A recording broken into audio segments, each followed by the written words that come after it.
This episode of The Biggest Table is brought to you in part by Wild Goose Coffee. Since 2008, Wild Goose has sought to build better communities through coffee. For our listeners, Wild Goose is offering a special promotion of 20% off a one-time order using the code TABLE at checkout. To learn more and to order coffee, please visit wildgoosecoffee.com. In this episode of the Biggest Table podcast, my guest, Laurie Johnson, a political science professor at Kansas State University, delves into the socioeconomic impacts of capitalism, particularly in rural America. Drawing from her books, she examines how historical and economic shifts have led to political and cultural divisions emphasized by urban-rural divides and the rise of Christian nationalism. Laurie also highlights the detrimental effects of agribusiness on rural communities and the loss of traditional lifestyles. She proposes Christian direct action as a solution, inspired by Dorothy Day's Catholic worker movement, promoting community cooperation and support. The conversation underscores the need for rethinking economic systems, community belonging, and direct involvement to address current societal challenges. I hope you enjoy the episode.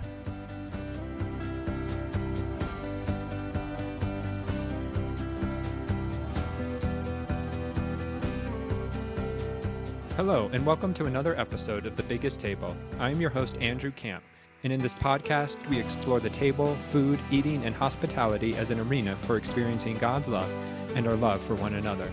And today, I'm joined by Laurie Johnson. Laurie is a professor of political science at Kansas State University. Most of her 8 books have aimed at developing a thorough understanding and critique of classical liberal theory. Building on that background to understand current ideological divisions, her book Ideological Possession and the Rise of the New Right was published in 2019. Her latest book, The Gap in God's Country, A Longer View on Our Culture Wars, was published in 2024 by Whitf and Stock. She provides weekly content on her political philosophy YouTube channel, currently with over 24,000 subscribers, and its associated podcast.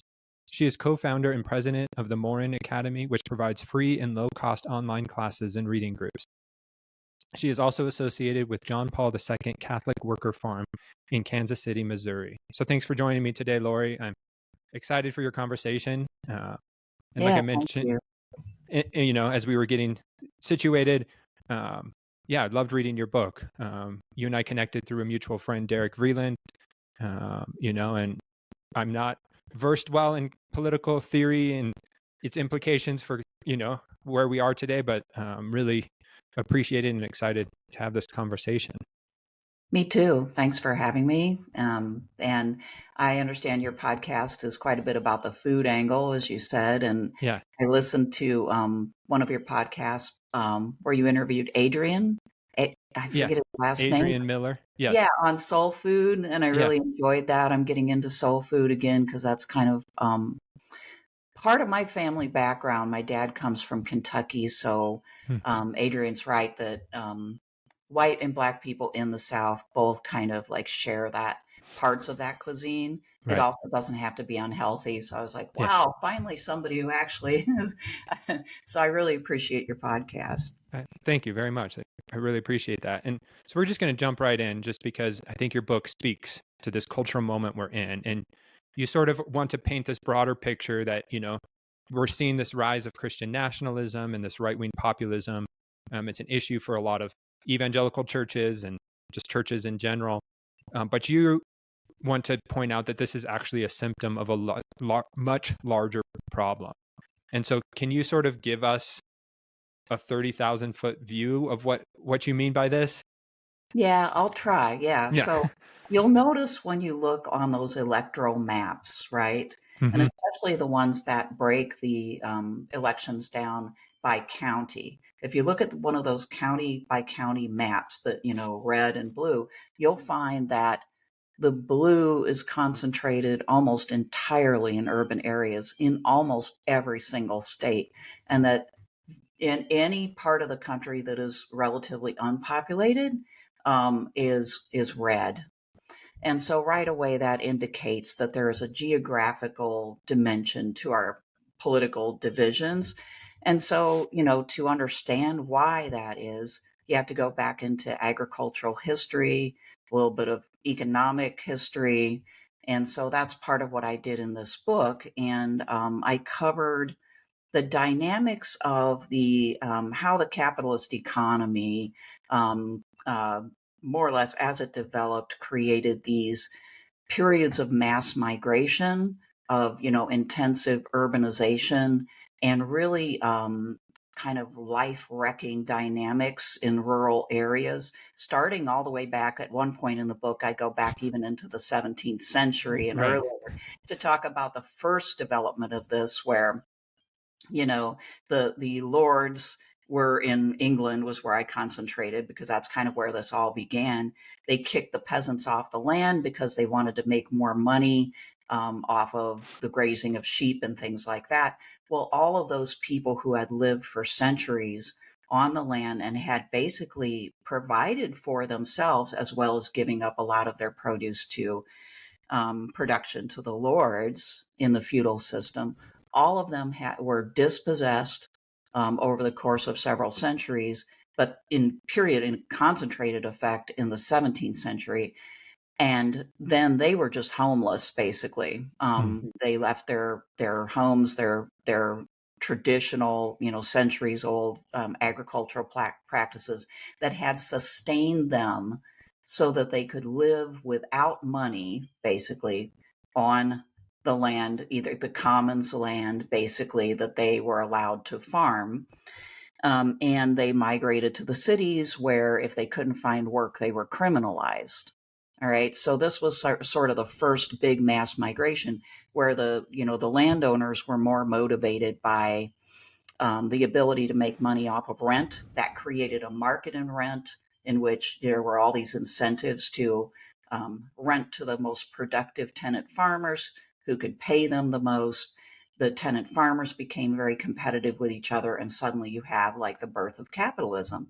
And one of the things I really wanted to impress on people is, in any of these periods of time where you got a lot of urbanization due to a change in agricultural practices, this led to disinheritance from the land, um, the adoption of a money economy, meaning that, people had to survive by making money. They had no direct access to actually providing for themselves.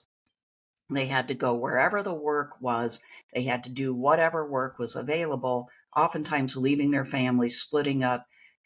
If they didn't find work, in the early system, they were criminalized and actually thrown into jail as vagabonds or whatever. In the United States, we saw, first with colonialism, the dispossession of the Native Americans and their way of life, which was a huge disruption and decimation of their culture. And then in the wake of that, and I kind of lean on Wendell Berry in The Unsettling of America, his book, The Unsettling of America, for this, you see a similar dynamic as these settlers who, for several generations thought, this is the way of life. I can run a farm, I can take care of my family, and what surplus I make, I can sell, but I have this independence. That way of life was also crushed by our big ag system.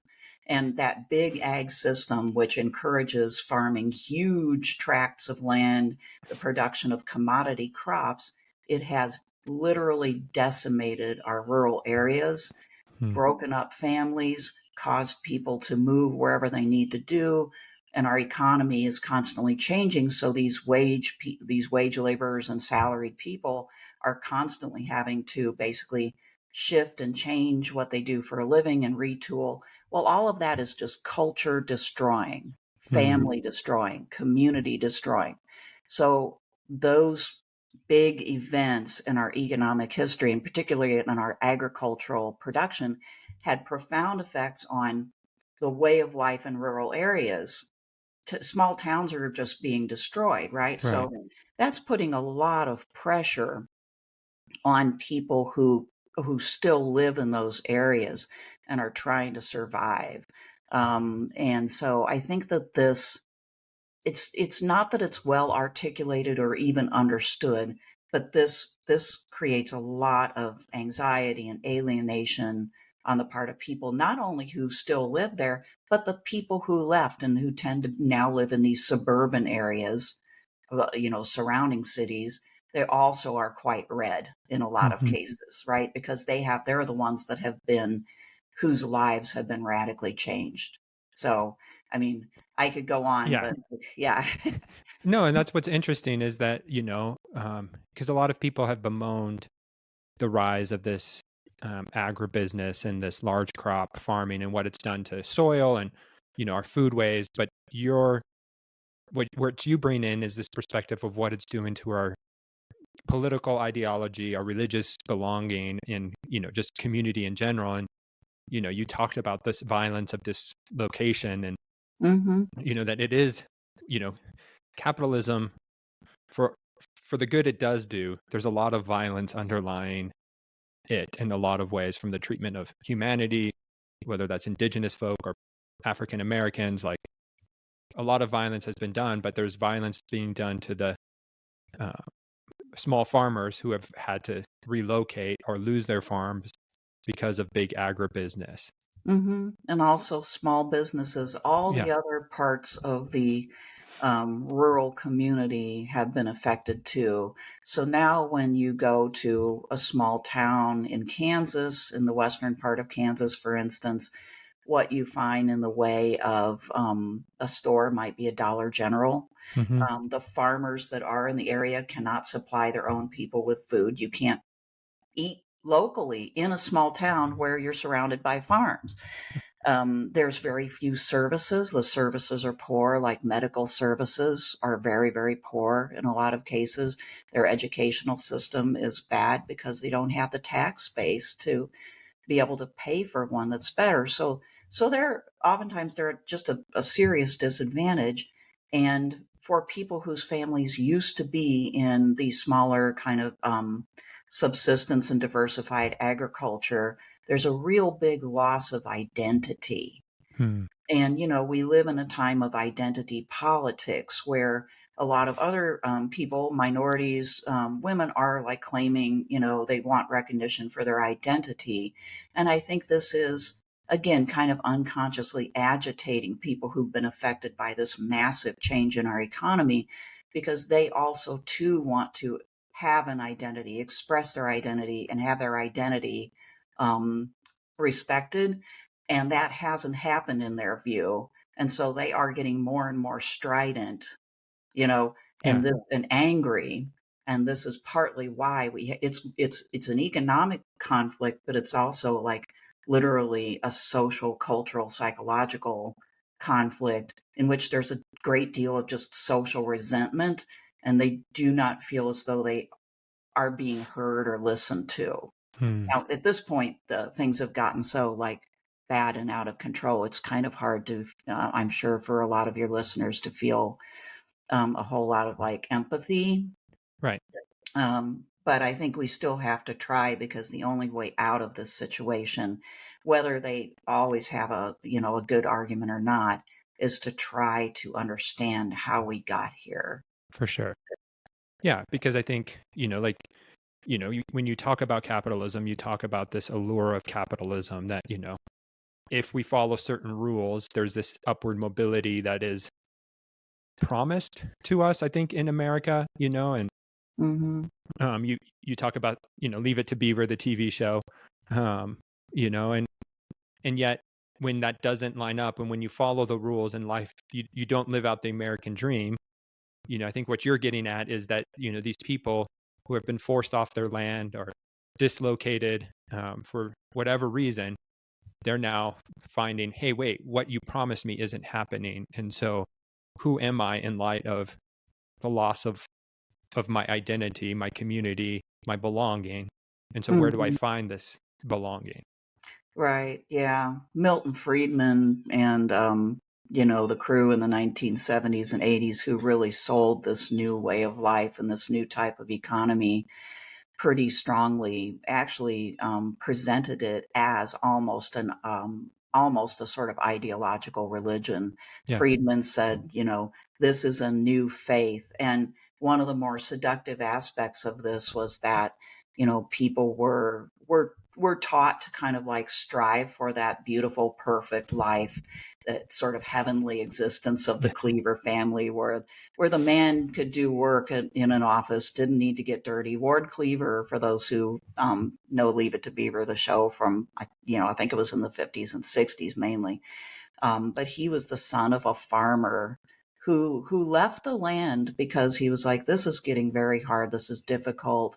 There's much easier work in the city.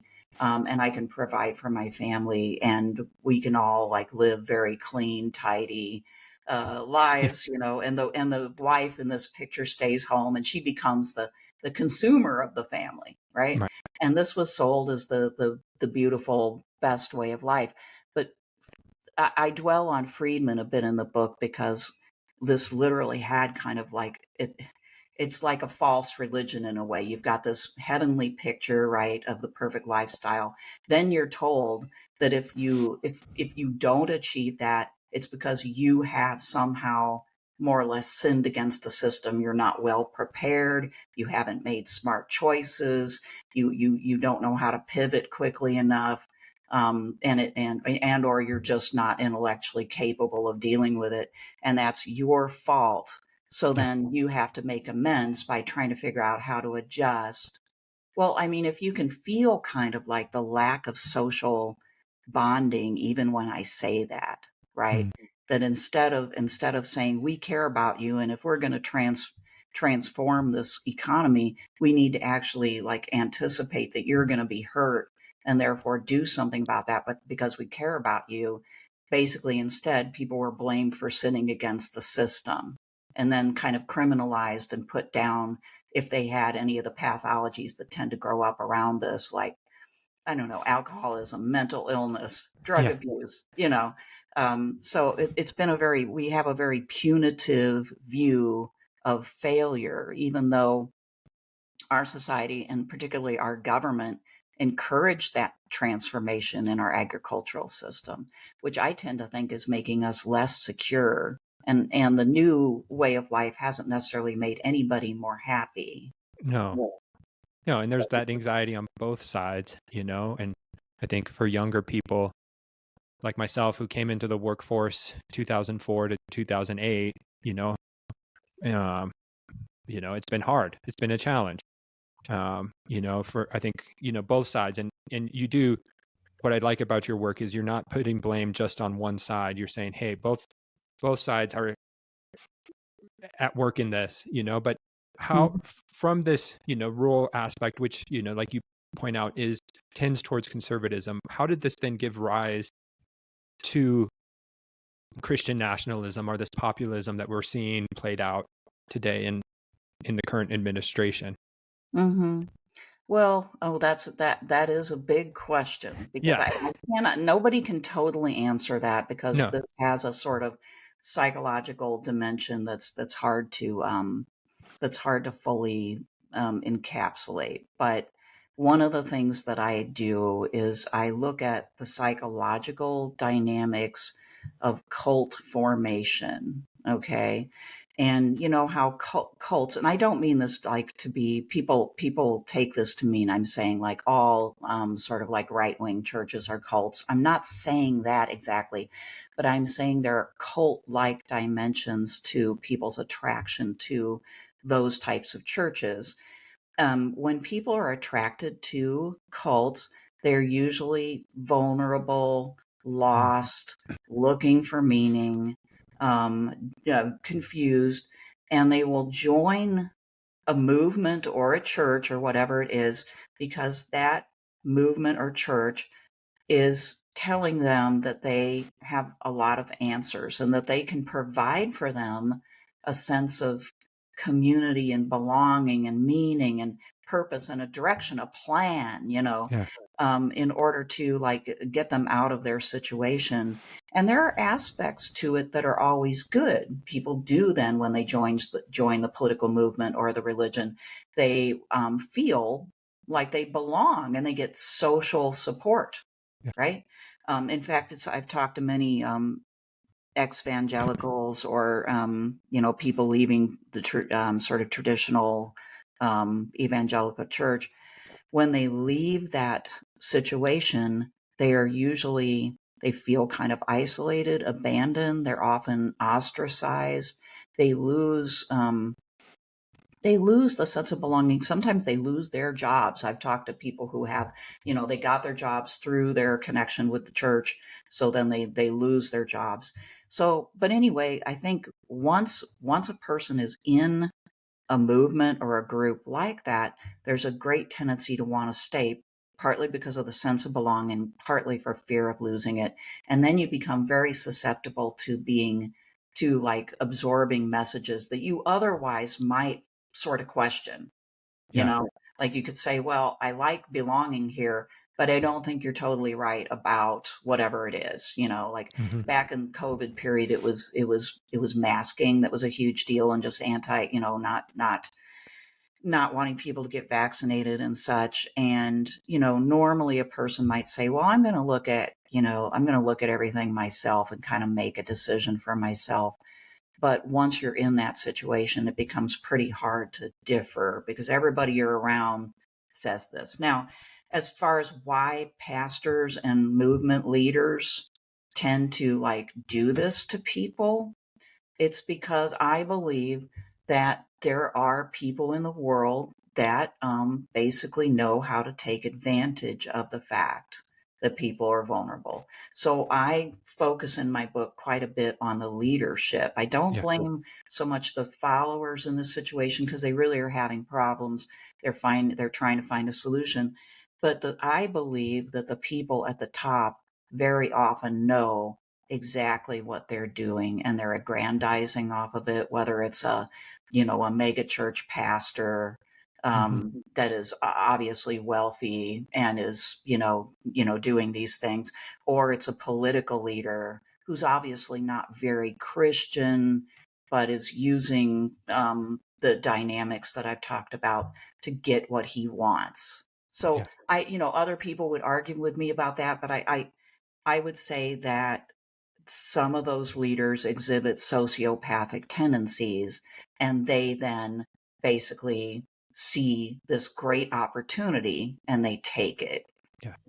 No, and again, I think it goes back, having been involved in the evangelical world my whole life and studied, you know, in some aspects, right? Like, as the church loses influence and a political leader promises regaining that influence, there's that lust for power. Like, again, capitalism breeds in us something that we long for, of a lust for more. Like you mentioned, that capitalism creates unnecessary spending by creating unnecessary desires.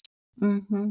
you know Yep. and I, and I think that spending, whether it's monetary or socially, like, we're all looking to gain something from other people, and if I can prey as a leader on your insecurities, it only will fuel my desires. Mm-hmm. Yeah, that's a very good point that you made about capitalism's the products that we buy too. It's a milder version of the whole cult-like dynamic, right? Yeah. Every product is presented to us as this is going to bring you peace or happiness or wealth, but it's going to do more than it's going to make you feel good about yourself, and it's going to elevate your life experience, whether it's your shampoo or whether it's a new car. It doesn't Yeah. matter.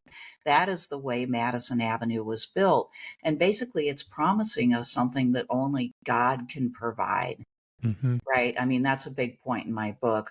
We are being deviated from seeking God and the peace that we can only get through our relationship with God, and how that feels with other people who are genuinely in relationship with God. And the commercial economy, as well as these political leaders, prey on that and promise you something that is not God, that's basically mammon. Yeah. And we are therefore then worshiping false gods. I mean, this is something that Christians have been told, throughout the decades: beware of worshiping false gods, and that, products can be false gods, Yeah. celebrities can be false gods, politicians can, but people aren't, they don't hear it well. It's very, very hard to hear it and then change your life accordingly, because the whole system that we're surrounded with encourages the opposite of that. So people Yeah. become very confused, and they think, this is my religion. If I'm following, the big orange man, I am basically, I don't Yeah. know what I'm supposed to refer to him as, but like, then I'm doing God. I am literally kind of following God, or, Hmm. God's man. Yeah. So this is the mistake that we make, which is very unfortunate for Christianity. And I think young people, the people that are the age of my students, it's really turning them off to our faith. Yeah. No, Yeah. for sure. And you were mentioning as you're talking and as I was preparing for this, reading your book, I just finished also Malcolm Foley's book. He's a Black pastor and historian who works at Baylor, but he wrote the anti-greed gospel and how the worship of mammon and is actually lying at the heart of racism. And um, you're in his podcast are actually going to come out 2 weeks apart, and I think they actually will have some similar themes. That's Um, good. and but like because you mentioned that once we're in the system of capitalism, we're actually no longer free to choose to compete. Like it is, like it's the air we breathe, and so um, Right. and I think then religions, whether whatever religion, I think can fall prey to the allure of capitalism. Like we're all competing for people's attention, and so how can I get people's attention? Like we sometimes resort to low means, our For base desires. Um, sure. Well, when you think about it, we are, whether we're, hourly wage laborers, or whether we are professionals, or honestly, even people who mainly live on a trust fund that's invested in the stock market, we are all kind of at a subconscious level, I think, at least, aware that we rely for our very lives on this very, very complex economy and the government that's huge and unfathomable that supports it, and that we are real powerless. So that, if I'm a wage laborer, I could be out of my job at any moment because, like, capitalism has moved on to another product right. or means of production. Or, if I'm a professional, which is occurring right now in my own field, automation is going to like eliminate certain jobs, and we're going to have consolidations, and nobody cares about the liberal arts because they don't help with the economy anymore. And then even if you're like a retiree and you have quite a bit of money, or you living on a trust fund, you're one stock market crash away from poverty. And we don't have any, like, there's two things that people used to be able to fall back on more: Yeah. their own ability to eke a living off the land so that they could feed themselves somehow and house themselves. And then other people in social networks that are healthy and intact, that you can say, hey, can we band together and help each other survive here? So we are really kind of naked in the face of this system. And we may not, the ideology that says it's your fault, you need to work harder, it will happen, that kind of interferes, I think, with our ability to see just how vulnerable we are. But that underlying anxiety lends itself to us moving towards these, more or less, these like false religions that Yeah.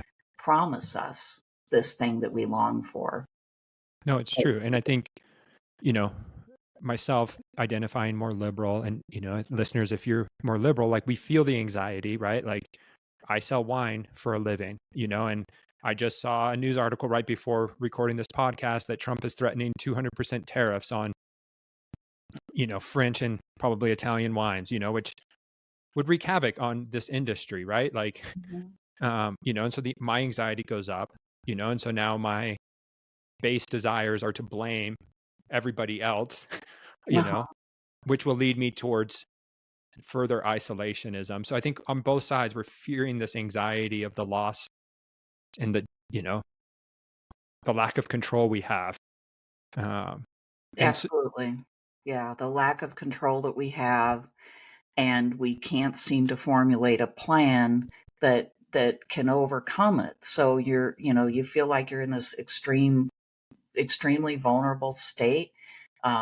There's a term that I use in the book that I borrowed from another scholar, but the term is precariat. hmm, The precariat is a large group of people. They're divided by all the different occupations and walks in life. But a great mass of people is in the precariat simply because of that feeling of precarity that you're Yeah. talking about. Like somebody's decision at the global scale, economic scale, to like fight back against, for whatever reason, the French and the Italians is now could like crush my business, could Right. make people stop drinking wine, or not be able to afford to drink wine because they're also dealing with all these other things that they can't control.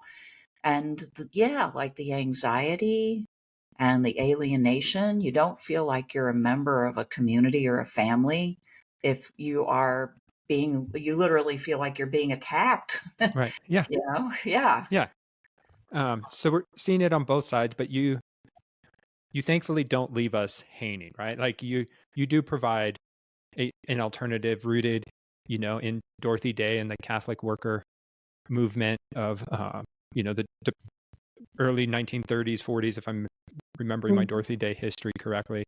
Um, and so what is the role then of Christian community, and how can, apart from sort of this right wing Christian nationalism, like for those of us seeking community in this time that's looking for something better, Mhm. where where can you point us towards, and again, I realize it's a big question without a good easy answer, but we also need to look for ways of belonging in this season of anxiety and Right. dislocation. Well, to kind of briefly explain, the Catholic worker movement was born from the action of two figures, Dorothy Day and Peter Morin. And they were dealing with the crisis of the Great Depression in the cities where there's so much unemployment. And so Peter Morin in particular was inspired by the idea of workers cooperating with each other, forming, on the one hand, these like groups, reading groups and discussion groups, so that they could understand what was going on better Right. rather than being so lost and just confused. And then also, they created houses of hospitality to help the homeless and people who just needed food and shelter. And they also worked on creating farms, typically on the outskirts of urban areas, where workers who were dispossessed could go and cooperate with each other to try to like live off the land. Those weren't too successful because people didn't know how to do that work. They were Mhm. thoroughly kind of conditioned by the urban, factory labor and that type of labor environment. But the thought was that Christians should directly act. They shouldn't.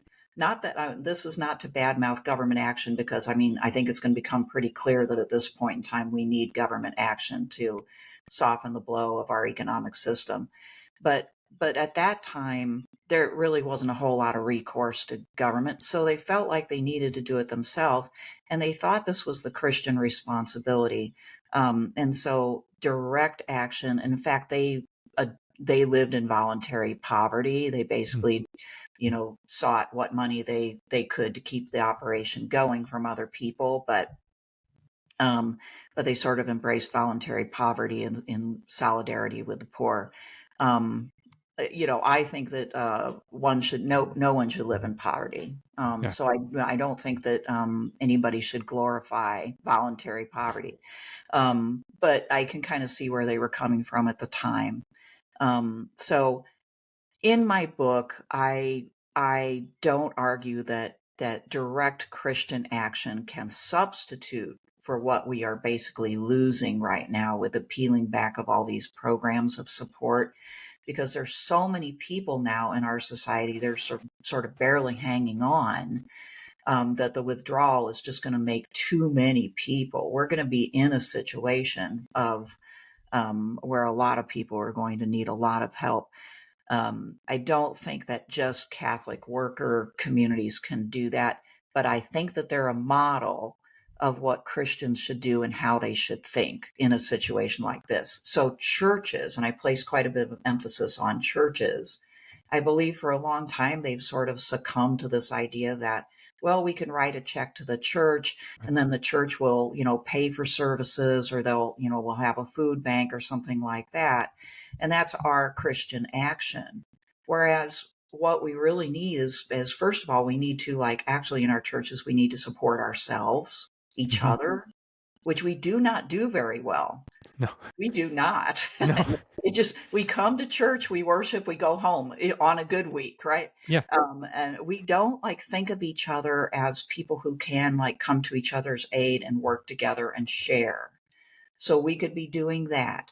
We could be, cooperatively growing food if that's what we wanted to do, sharing the things that we have so that not everybody in our church has to buy everything or Hmm. go into debt.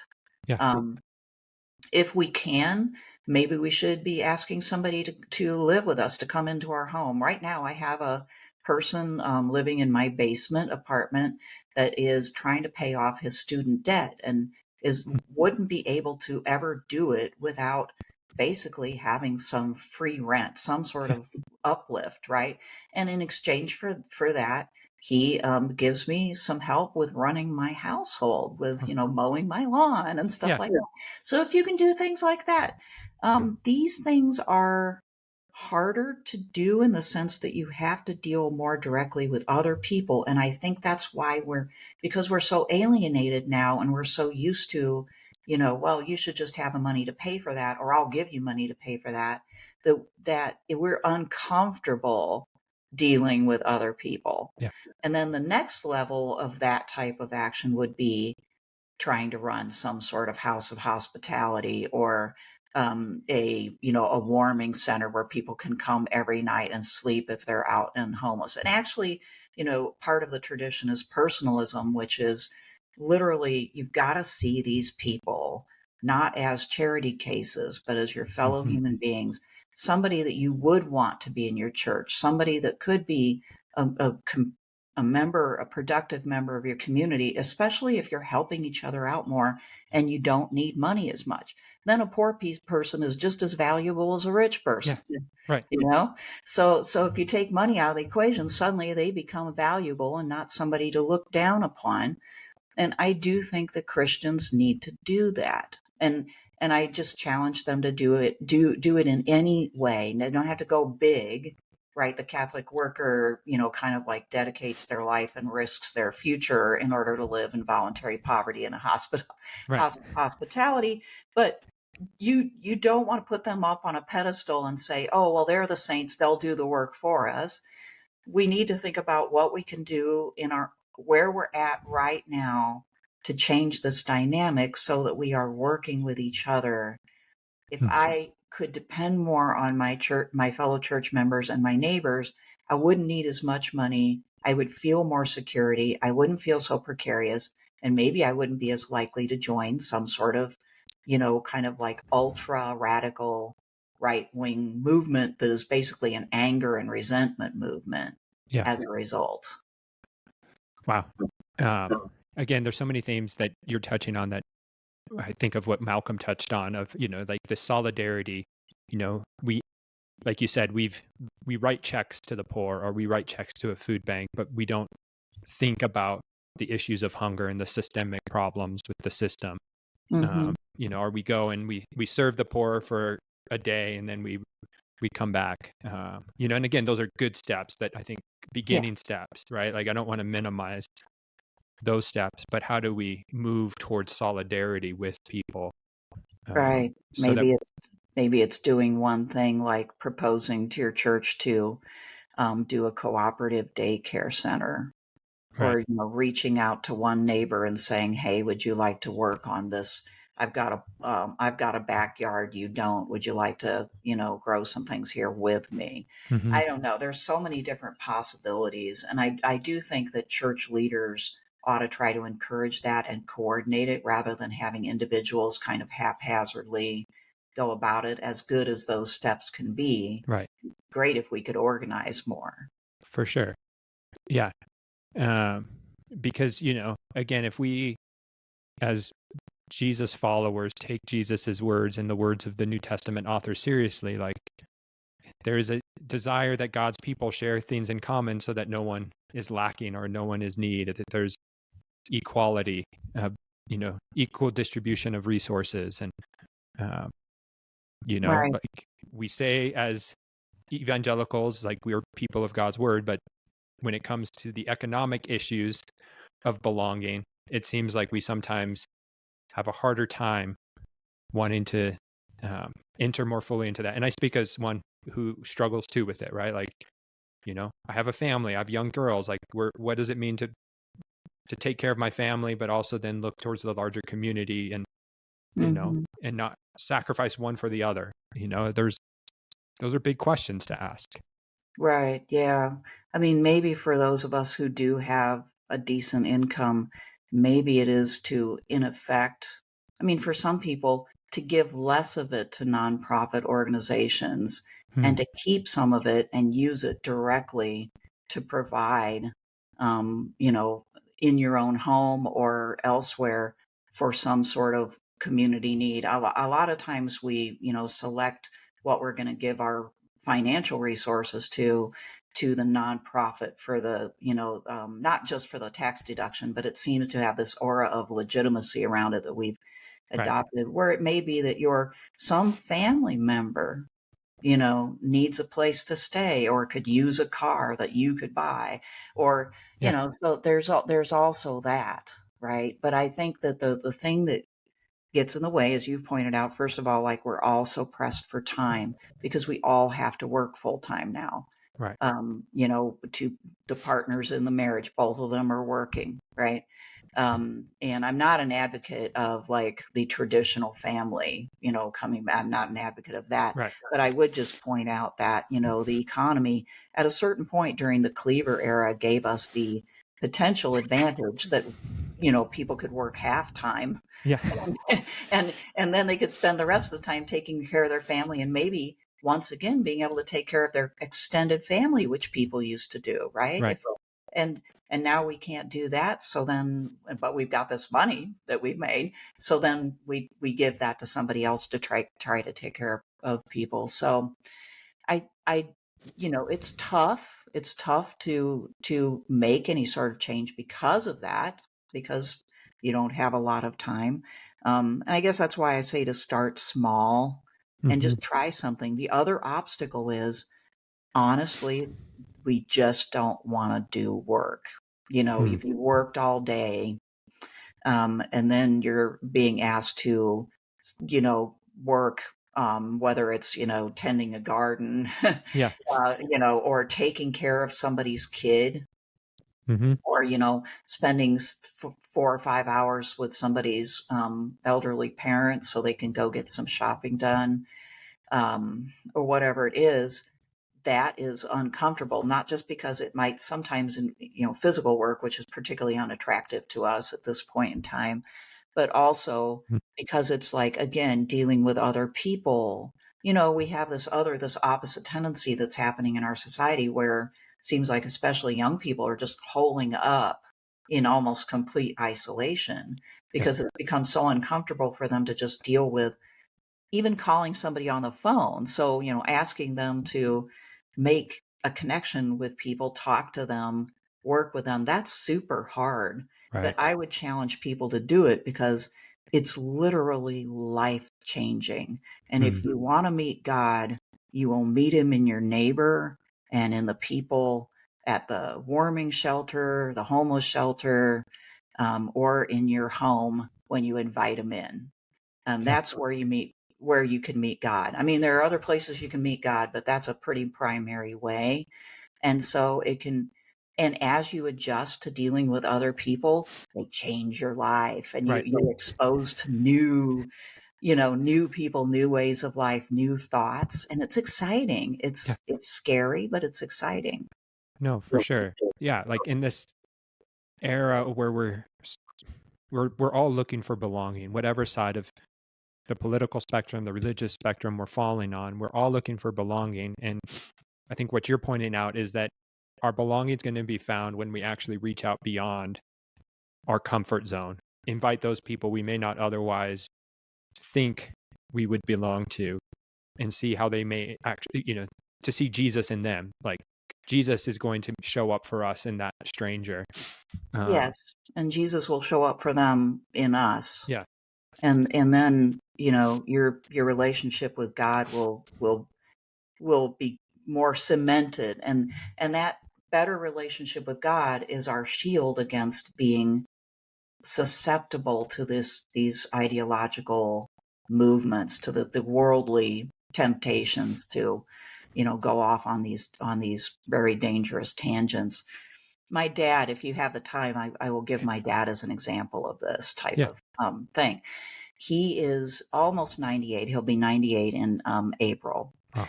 And we lost mom, like, I think about 3 years ago now. And he's always been like this, but he ramped it up, right? He's of sound mind and body. And so what he does is things like he's like Mr. Tomato Man. So he grows tons of tomatoes in his yard, and he grows other stuff as well. And then we have a community garden plot that we work on together. And he gives this stuff away to our neighbors. And they love him. And so they, in the wintertime, spontaneously will come with food for him. Wow. Ladies will come with dishes of food. Sometimes it's food that they made with some of the stuff, like his rhubarb. He gets a rhubarb pie bag.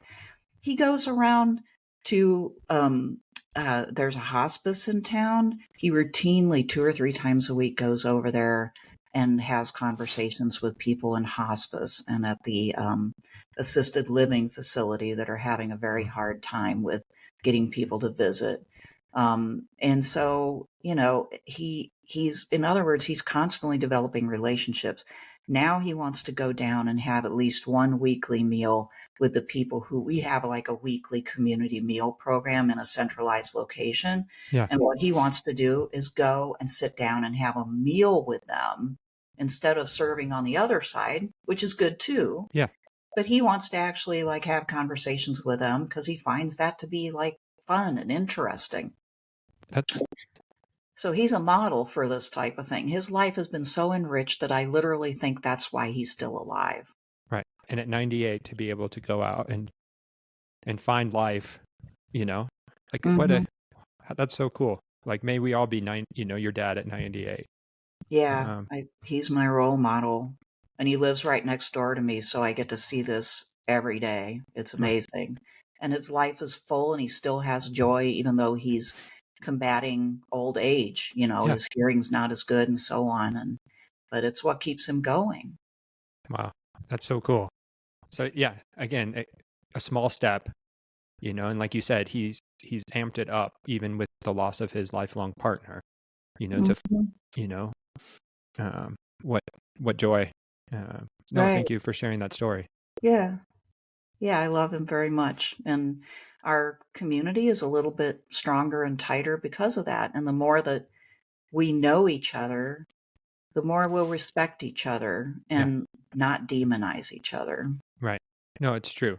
I loved the last paragraph, of your book. I think it was such a rich paragraph. I don't want to read the whole thing, but you had this one sentence, because I think it fits in with what you're saying here. You wrote that it is literally easier to riot than to maintain a community garden, or harder still, live in full cooperation with members of your family, your church, and your neighbors, and become more interdependent and therefore more economically and psychologically independent thereby. I feel like, but you also say that it's one of the hardest things we can ever do. Like, this idea, this communal, interdependent living. It's hard because of all the factors I've mentioned, but it's you can never overestimate the power of the economy. And I'll give you another example. I work with people in Kansas City who run this urban farm there. It's a Catholic worker farm. Yeah. And I've helped to fix up a house next door to them. And then we've got a pretty big garden plot across the street. And our original vision, and which we still want to pursue, is that we would grow food for, some of it would go to, like, people who wanted to buy it in the area through a food bank, a food hub that would kind of be able to distribute it. And part of it would go to people with food insecurity that didn't get enough fresh food. we got stymied by the fact that charitable organizations in the area that wanted to distribute food were hooked on commercial food that was packaged and or pre-cooked, Yeah. and they could just take as because the grocery stores want to Right. give away that food, or they get a tax deduction for it. And again, I don't want to like discourage that because a lot of people are living on that. Yeah. But basically, we could not find a way to to give the produce away. It was Wow. not particularly wanted, and it was not understood, right? So we're still working on that. I think if we just work directly with food banks where people can come and shop, Yeah. we will be able to do it. And actually, right now we're searching for an intern to kind of help us with that type of gardening and Mm. moving over to kind of more like not so immediately perishable vegetables that could be given in that way. Right. But, faced with that, and then just faced with we're in an urban environment that is, it's underserved in so many ways. It's hard to get people to come there and live there and want to engage in that work. And in the case of this type of work, it is hard physical work, Yeah. you know. But also it keeps you fit and healthy at the same Yeah. time. Yep. So you have to get used to that type of thing, right? Used to all of that, but then doing something like that it can change your entire life. So I really do challenge people at the end, do something. You may Right. not want to do that, but do something rather than we're so set in our grooved ways, Right. and then we focus on the news like, oh my gosh, but as much as we do need to know what's going on, just listening to the news and having opinions about it doesn't change anything. No. Mm-mm. Yeah. Yeah. No, and I love that word, and that's starting small. And yeah, for me, just to share an anecdote, like I met with the sort of director CEO of our local food bank this week. Just okay, what's going on? Like how you know what what's being done? Like they do great work, giving food out, but like are there conversations happening about like the larger systemic issues of food insecurity, and Mm-hmm. where can I help in that role, or where can I volunteer? And so it's you know my passion for food and the table, like that's where it's leading me, you know, to reach Mm-hmm. out, and what that looks like. And not quite Yeah. sure yet, but like it's taking that first step, and it was beneficial. Yeah. Like there's an operation in Lawrence, Kansas, I want to say, where people are organized to actually produce food on, a farm. I think it's probably more like a large garden, and then they have a kitchen, Mm, and they basically go from farm to table, wow. and then that is kind of like a restaurant for anybody that wants to come in. They Yeah. don't check for need or anything. Anybody can come in and enjoy a meal, and that process creates like an incredible community amongst those people, and a context where they can meet up with people that may be food insecure, but they're also just cool, interesting people Yeah. who can be a part of that community.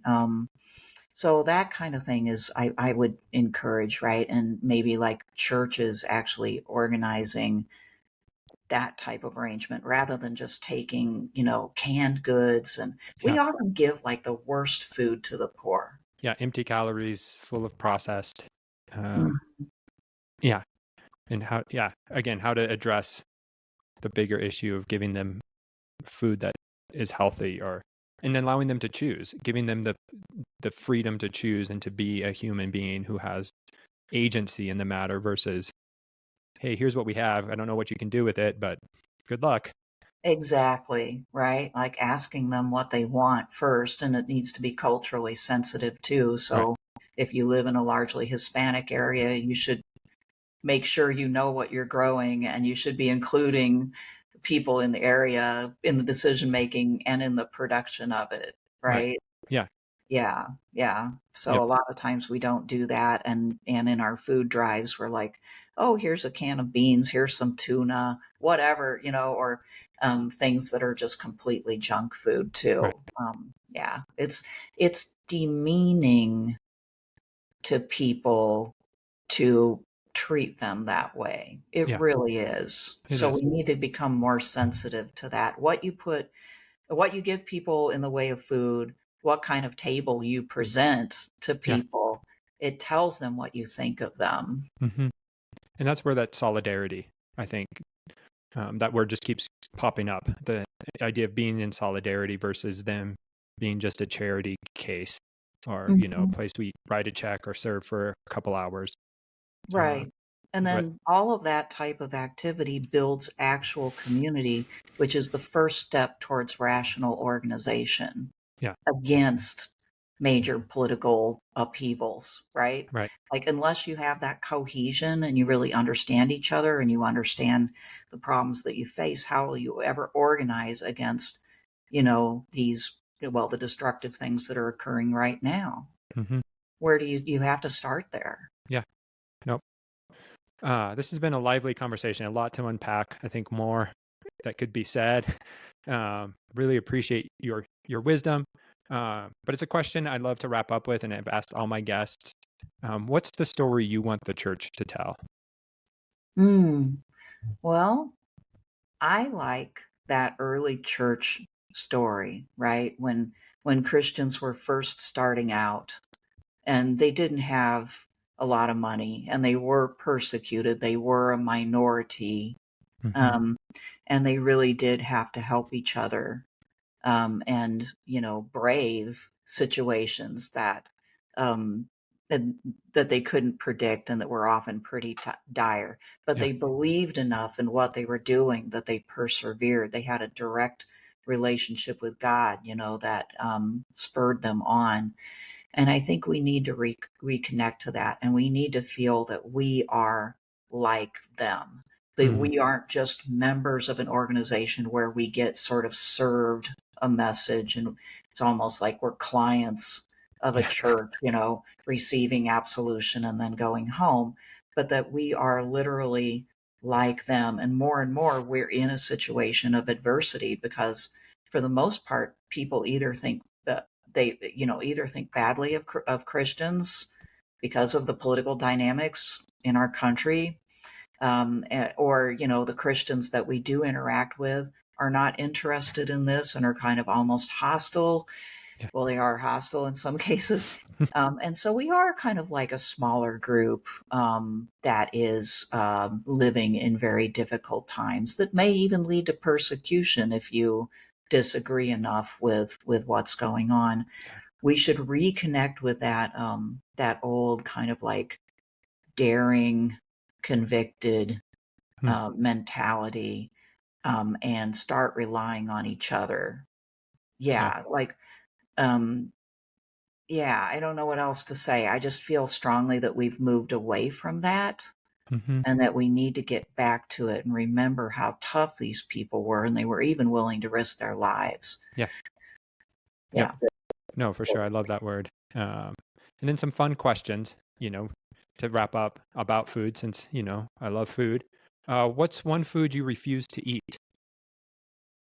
Oh, well, I don't like having fish with their heads on. I wouldn't say I Okay. refuse to eat it. Um, Maybe like I've never had brains of any kind. That's probably a reason why. It's just Yeah. like, ugh, yeah, like, but I'm actually pretty adventuresome when it comes to Okay. food. Nice. That's fair. Um, what's one of the best things you've ever eaten? Oh, well, so one of my favorite foods, maybe because of my Southern heritage, is catfish fried with in Yeah. cornmeal. Yeah, Yep. and collards. So Mm, actually I made a video. It's not public because I don't want to be seen as like a person who's doing cooking shows. But for our Patreon followers, I made a video of me cooking catfish and collards. So I love that. And then of okay. course I do love a good steak. I mean, Yeah. honestly, I can't help it. Yep. Yeah. Yeah. Fair.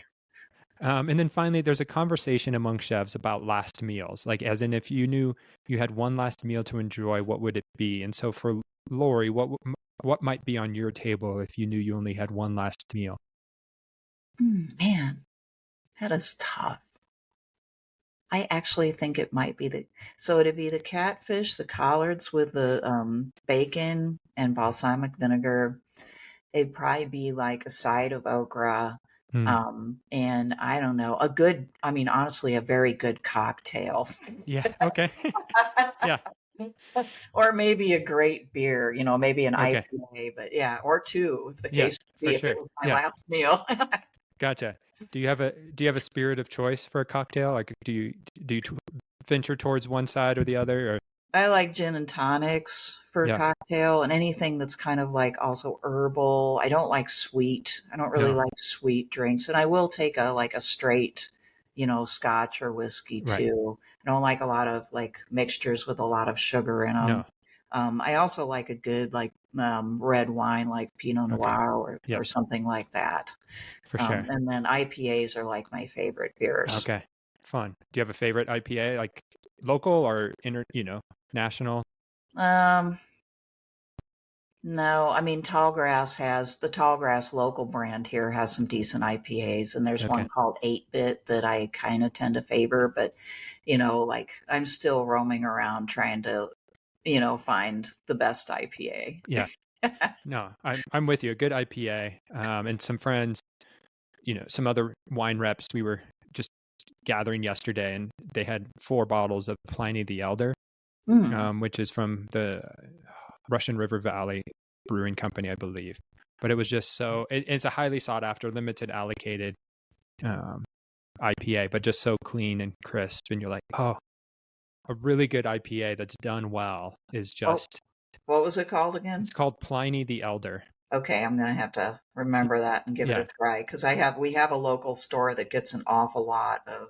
I wouldn't be surprised if they either have it or they could get it in, so Yeah. I will try that because I do like that. It's because it's an IPA is just really refreshing. Yep. It doesn't weigh you down. It No. doesn't make you Mm-mm. feel, yeah, full. Yeah. No, and I don't want the double, triple IPAs. I like, I don't Mhm. need a heavy beer. Right. Uh, you Yeah. know, but nor do I want to drink Bud Light. No way. Never again. When I was in college, we had a beer called Schaefer. I don't Okay. know if you know. Oh, No. man. No, well, it's like Old Milwaukee or one of those types of beers, Yeah. and people would drink it just because it was plentiful and cheap. And Yeah. there was a point when I was in my upper 20s even where I was like, nope, nope, nope, Nope. not going to ever do that again. I can afford a decent, and if I can't, well, I just won't have one. Yeah, for sure. Yep. Life's too short to drink bad alcohol. Absolutely, absolutely, and I do love to just sit out on my balcony on a nice spring day like I think today's gonna be, where we've got a lot of sun, Hmm. and have a glass of wine. That is Yeah. so relaxing. Yeah, it Yeah. is. That sounds delightful. We're supposed to get snow in Flagstaff, like I mentioned earlier today, and so I wish I could sit out on our porch and just enjoy spring weather someday. Yeah, maybe not today, but soon. Yep, soon. Well, Lori, this has just been a delight. I really have enjoyed your wisdom, your historical insight into this moment we're living in. And so if people want to connect more or learn more about what you're doing, where can they find you? So, I am a president of something called the Morin Academy, and that's spelled Maurin. Hmm. And they can go to pmorin.org or just search for the Morin Academy and they'll find our website. And from there, we've got like a whole tab for classes of different kinds. Okay. And one of the best ways to hook up with us is to get on our Patreon. We have the Yeah. free level, and then we have 3 other levels that will get you into reading groups, classes, and we have a speaker series. So Awesome. yeah, there's a lot of ways. Yep. And we'll make sure that that's all in the show notes as well as your YouTube channel so people can learn more that way. So Thank yeah, you. thank you. And if you've enjoyed this episode, please consider subscribing, leaving a review, or sharing it with others. Thanks for joining us on this episode of The Biggest Table, where we explore what it means to be transformed by God's love around the table and through food. Until next time, bye.